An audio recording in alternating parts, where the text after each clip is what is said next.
الله أكبر الله أكبر. أشهد أن لا إله إلا الله.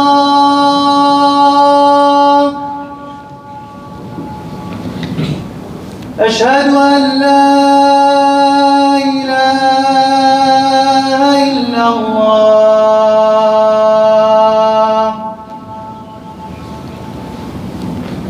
أشهد أن محمدًا رسول الله.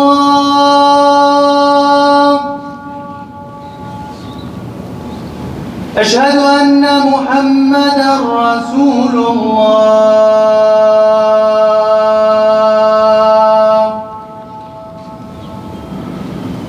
حي على الصلاة.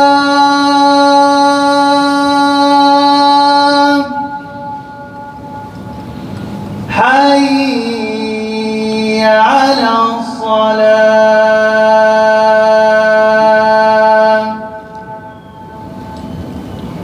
حي على الفلاح.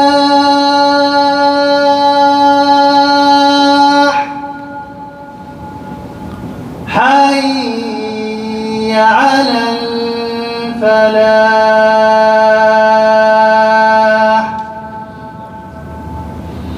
الله أكبر الله أكبر. لا إله إلا الله.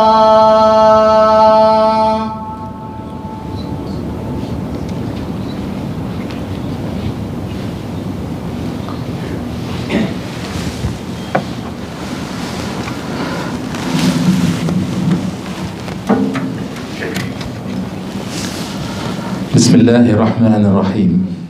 الحمد لله رب العالمين، والعاقبة للمتقين، ولا عدوان إلا على الظالمين، وأصلي وأسلم على المبعوث رحمة للعالمين سيدنا محمد صلى الله عليه وسلم. Dear brothers and sisters, I begin by praising Allah Azza wa Jal, and I bear witness that none had the right to be worshipped or unconditionally obeyed except for Him, and that Muhammad sallallahu alayhi wasallam is his last messenger. I ask Allah Azza wa Jal to send His peace and blessings upon him, all the messengers and prophets that came before him, his family, his companions, and all who followed his blessed path until the day of judgment. And we ask Allah Azza wa Jal to make us among them. Allahumma ameen. Dear brothers and sisters, today is the 14th of Ramadan, and we are in the middle 10 days of Ramadan, and this is where most of the Muslims stop paying attention to Ramadan as it was in the first few days of Ramadan, and they slack off, waiting for the last 10 nights of Ramadan. And that's it right now. Subhanallah, how fast the first half of Ramadan has passed. And now we are talking about the second half. And before we know it, it will be the Eid, inshallah. But sometimes we used to think about Ramadan that the biggest praise in Ramadan is waiting for us in the last 10 nights of Ramadan. So we purposely numb ourselves. We purposely make ourselves lazy in the middle 10 days of Ramadan. And we say to ourselves, oh, now let's wait, let's take a rest until we reach the last 10 nights of Ramadan. And I remember in the last few days, I prayed Maghrib in congregation here in the masjid, and only 4 Muslims were praying behind the Imam. While I remember the first night of Ramadan, the congregational prayer in Maghrib was almost 2 lines of prayers. So I want every one of you to think about this. In the last 10 nights of Ramadan, we all know that all the masajid will be full of Muslims. Because every one of them will be trying to show Allah Azza wa Jal that we are seeking the reward of Laylatul Qadr in order to catch Laylatul Qadr. And we ask Allah Azza wa Jal to make us among those who will catch, inshallah, Laylatul Qadr. But I will give you an advice, I will give you a secret. There are few Muslims, very few Muslims, that will seek the pleasure of Allah Azza wa Jal in those nights where most of the Muslims are slacking off, are not paying attention to those nights.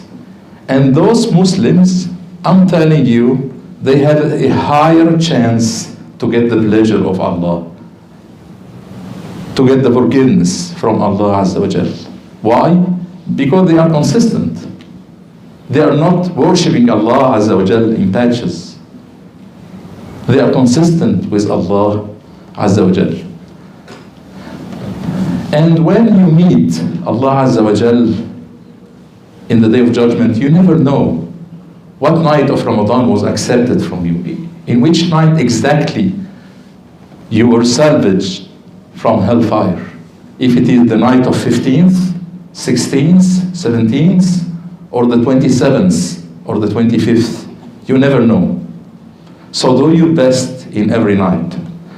But I'm here today not to talk about this, about the dip that most of the Muslims are doing in the middle of Ramadan. I'm here to talk about a very important weapon that we can take with us in the second half of Ramadan.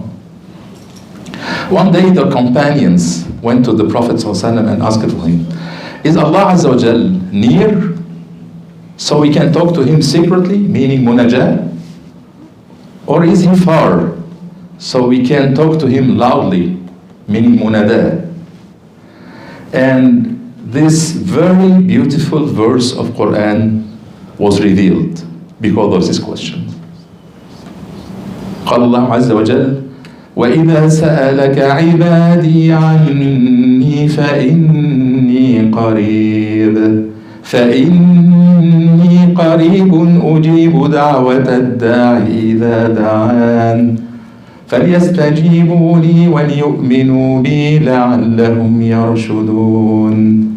So the verse is saying, when my worshipper is asking about me, so tell them that I am truly close. I am the one who responds to the dua of the one who makes dua. And this verse shows us the very close relation between dua and Ramadan. One of the very important notice in this verse is the location, very specific location of this verse. We all know that in the whole Quran, Ramadan was mentioned only once, and the obligation of fasting was mentioned only once. In Surah Al-Baqarah, in the second juz. And by the way, this verse talking about the concept of dua came just in the middle of the ayat of the fasting of Ramadan. There is 3 ayat talking about Ramadan before the verse of dua, or before the ayah of dua, and then another ayah after this ayah talking about Ramadan. And this shows us the very close relation between the dua and Ramadan. And see how Allah Azza wa Jal mentioned us in this ayah. He said, Ibadi, my worshipper. And he ascribes us to him, Azza wa Jal. He said, my worshipper, my worshippers, Ibadi. And as if the dua, the worshipping, elevates our rank. And we all know that there is a difference between the word ibad and abd. Ibad means worshipper, Abd means slaves. And the word ibadi in the whole Quran came in the matter, in most of time, in the matter of honor. So this verse is mentioning us in a matter of honor because we are making dua, we are worshipping Allah Azza wa Jal. Another very interesting aspect of this ayah, that we all know that in dozens positions or locations in the Quran, the word يسألونك, they ask you, King. يسألونك عن الأهلة, يسألونك عن المحيض, يسألونك عن الشهر الحرام. They ask you, they ask you, they ask you. And in every single time of those locations, the response is say, قل. Say, Prophet, قل. But only in this time of dua, Allah Azza wa Jal talked to us with the first person. He removed the intermediary. Despite it is the Prophet ﷺ, Allah Azza wa Jal removed the intermediary in this ayah. There is no qul, there is no say. فإنه قريب. Why? Because in dua there is no intermediary. You are talking to Allah Azza wa Jal directly. And Allah Azza wa Jal is responding to you also directly. A very important aspect in this ayah. And also in this ayah, we should reflect about the name that Allah Azza wa Jal shows for this ayah. Al-Qarib. Qarib. Allah Azza wa Jal shows the name Al-Qarib, close. He didn't choose As-Sami'. We could expect with the dua As-Sami'. We could expect Al-Mujib. And Allah Azza wa Jal is Al-Mujib. He is As-Sami'. But He chose for this ayah to be Al-Qarib. Why? Because the name Qarib in this ayah reflects many things more than responding to your dua. More than responding to your dua. I'm close to you. Allah Azza wa Jal is telling us, I feel what you feel in your heart. I'm very close to you. I feel your hardships. I feel your crisis. I see your heart. I'm with you. And you never were alone in this journey on this earth. I were with you from the beginning till the end. So the name Qarib reflects shafaqa, reflects rahmah, the mercy of Allah, reflects the protection of Allah Azza wa Jal to us, reflects many meanings beyond As-Sami', beyond Al-Mujib. Very nice verse that shows to us the close relation between Ramadan and this weapon, ad-du'a. And the very close relation between Ramadan and dua is not only showed in the Quran, in many ahadith. عن عبد الله بن عمرو رضي الله عنهما قال رسول الله صلى الله عليه وسلم للصائم عند فطره دعوة لا ترد. Abdullah ibn Amr, may Allah Azza wa Jal be pleased with both of them, say that the Prophet sallallahu alaihi wasallam said, verily the supplication of the fasting Muslim is responded at the time of breaking his fast. And in another hadith, Abu Hurairah radiallahu anhu قال ثلاثة لا ترد دعوتهم الإمام العادل والصائم حتى يفطر ودعوة المظلوم يرفعها الله عز وجل فوق الغمام وتفتح لها أبواب السماء ويقول الله وعزتي وجلالي لأنصرنك ولو بعد حين. Abu Hurairah radiallahu anhu narrated that there are three persons that their supplications will be responded. The first one is the just ruler, just leader. And the second one is the fasting Muslim until he breaks his fast. And the third one, the oppressed. The supplication of the oppressed. Allah Azza wa Jal elevates the supplication of the oppressed above the cloud, and open the gates of heaven and say to it, with my majesty, with my glory, I will respond to this supplication even after a while. But there is some etiquettes of dua that can maximize the potential of your dua in Ramadan. I will not mention all of them. There is multiple etiquettes for dua. But I will mention the most important two. I feel those are the most important two of those etiquettes. The first etiquette, that you should know that the response of your dua is related to your certainty when you are saying, where you are making your supplication, when you are making your dua. You should be certain 100% that Allah Azza wa Jal, Al-Qarib, will respond to your dua. And never think that when you raise your hand to Allah Azza wa Jal, Allah Azza wa Jal will return your hands empty. Never think about this. Maybe Allah Azza wa Jal will respond to your dua in ways that you do not expect, but your dua will certainly be responded with. And the etiquette number two, which is a very, very important one, and I see a lot of misunderstanding about that etiquette, that the dua must be done in the utmost humbleness, in the utmost khushu'.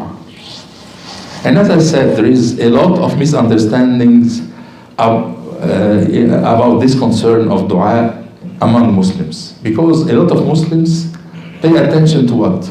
To the words, and not to the status of their hearts when they are making dua. So it is not about the words you are saying. It's about the humbleness, the khushu'. Your heart is in it or not. So even if you are saying a Quranic dua, رَبَّنَا آتِنَا فِي الدُّنْيَا حَسَنَةً وَفِي الْآخِرَةِ حَسَنَةً وَقِنَا عَذَابَ النَّارِ, but you are not paying attention. You're reading it from a book, and you're not paying attention. And maybe we saw this most frequently in Umrahs and Hajj. You saw Muslims going in Sa'i or in Tawaf, and they taking books in their hands, and they are reading multiple du'as. But they are not concentrating, they are not maybe paying attention to what they are saying. Sometimes they are not understanding what is mentioned in the dua even. And this is not the proper way to do dua. Do not pay attention. Do not pay attention to words, pay attention to your heart to be in it. SubhanAllah, you are talking to Allah Azza wa Jal. Allah Azza wa Jal is not going to judge you upon your grammar, upon your language, upon your sag'a in dua. He will judge you upon the status of your heart in dua. أقول قولي هذا وأستغفر الله لي ولكم وأدعو الله عز وجل أن يجعلنا جميعا من مستجاب الدعوة في رمضان.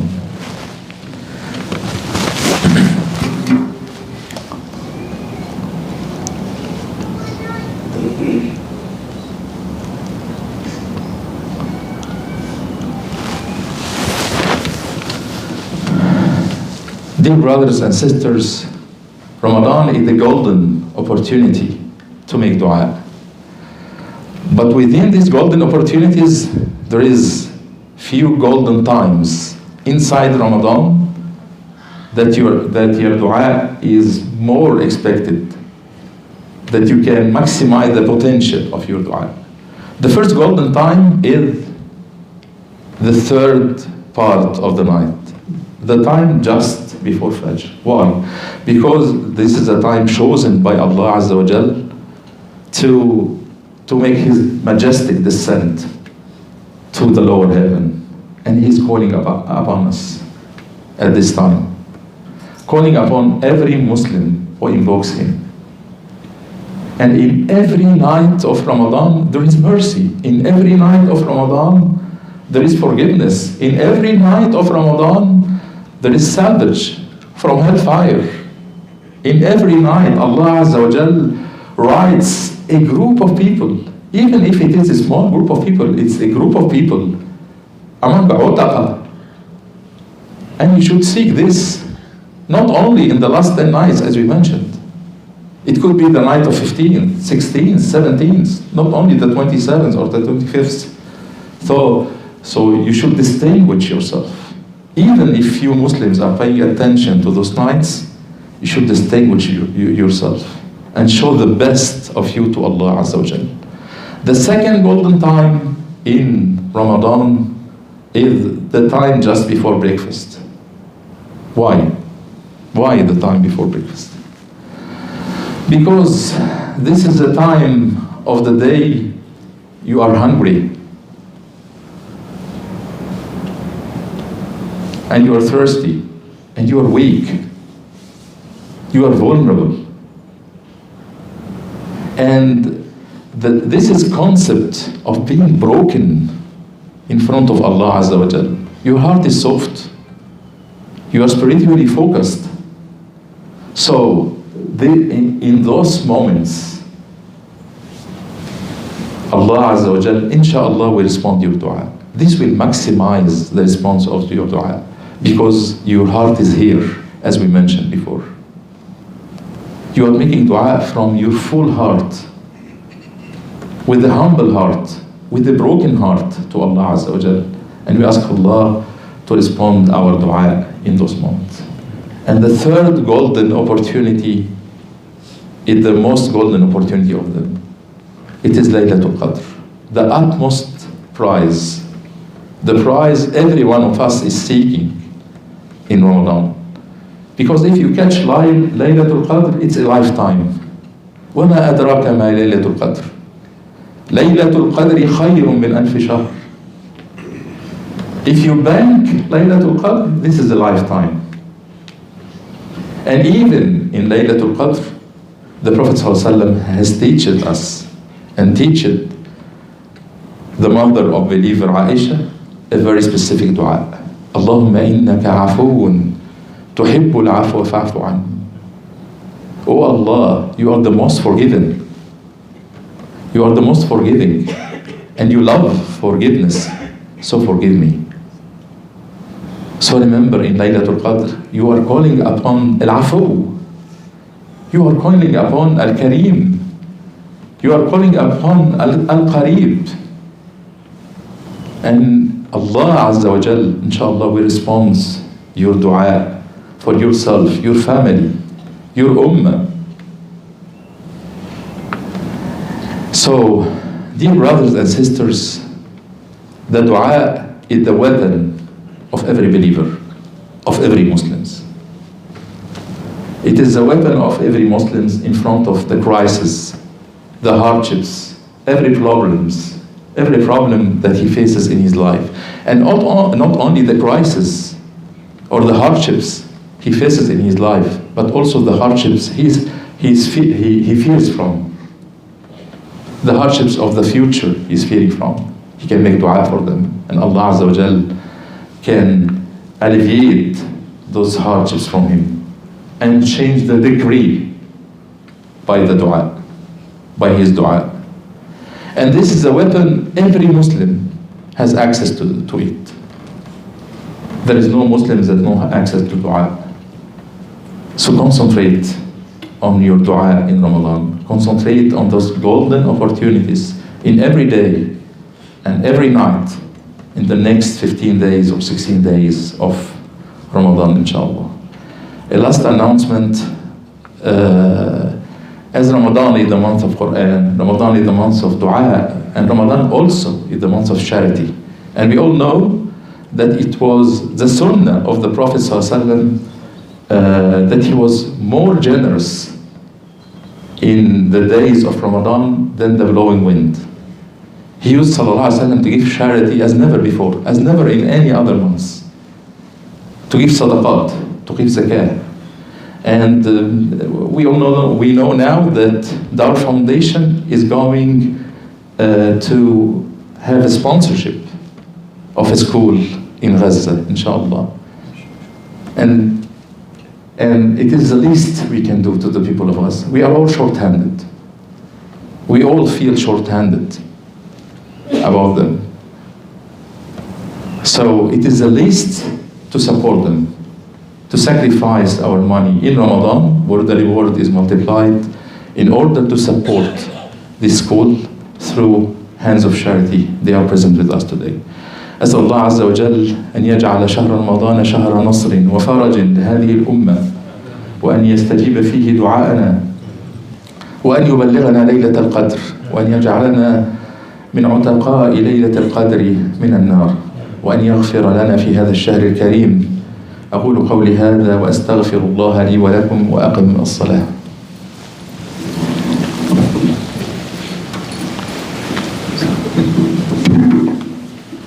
الله أكبر الله